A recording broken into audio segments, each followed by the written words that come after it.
Does anyone know who discovered and then protected the ozone layer? This is the same response I get in every single room that I go in. This is the greatest collective human achievement of our time. And it all started with these two extraordinary friends in a small lab in California.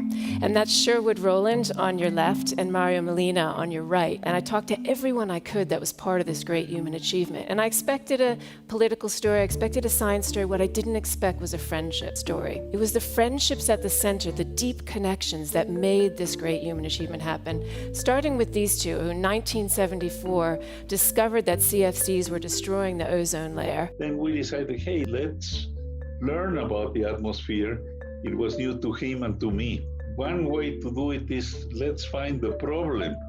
One problem to solve that is connected with society. These new miracle chemicals were invented that were extremely stable so you could treat them. I realized that nothing happened to these compounds in the lower atmosphere. So then I realized, hey, they must make it all the way to the stratosphere just like oxygen. But what next? So what?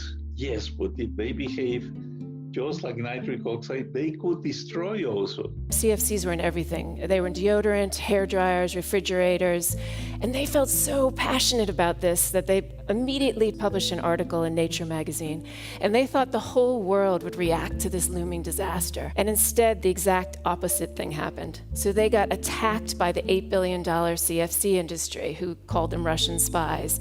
Their fellow professors actually pulled speaking engagements from them.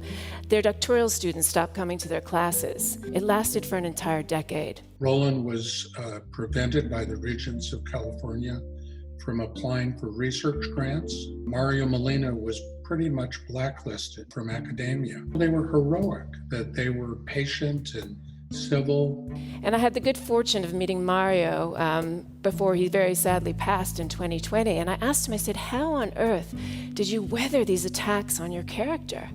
And he said one word, he said friendship. He said that Sherry and I were so close, we were never gonna stop until the world listened. We kept doing the science, and the science kept corroborating what we came up with. Sherry said, look, if it's not us, then who? And if it's not now, when?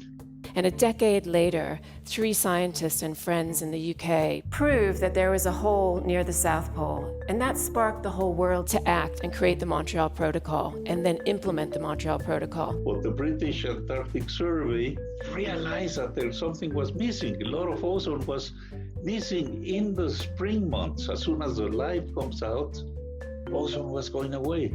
It was these friendships at the center. Their 2 friendships grew into many other friendships. So you had Mustafa Tolba, who was a fiery Egyptian diplomat, who was the architect of the Montreal Protocol. Tolba was absolutely necessary to organize within the United Nations. He was a domineering character. He could create an impression that you should do what he wants unless you have a very good reason not to do it.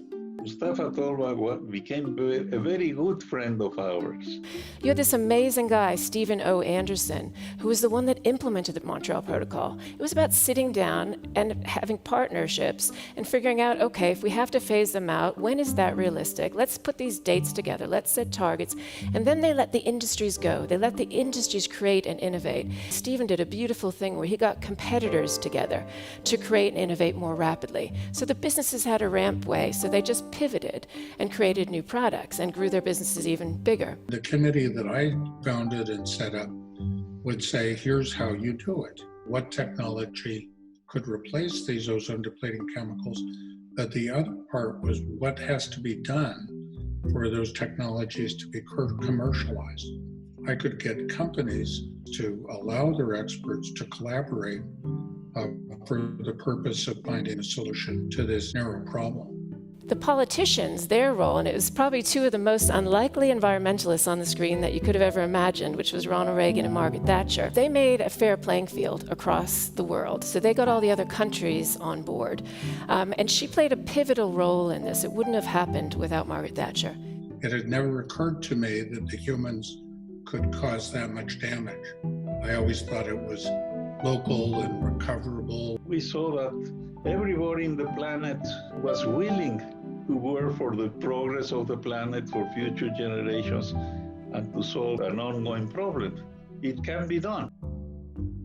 And yet this story is oddly absent from our schools, from our universities, when we're talking about how we collaborate. And I really believe it's absent because it doesn't fit into that single superhero box that we've created. It's about a collective of friends that made this happen in the world.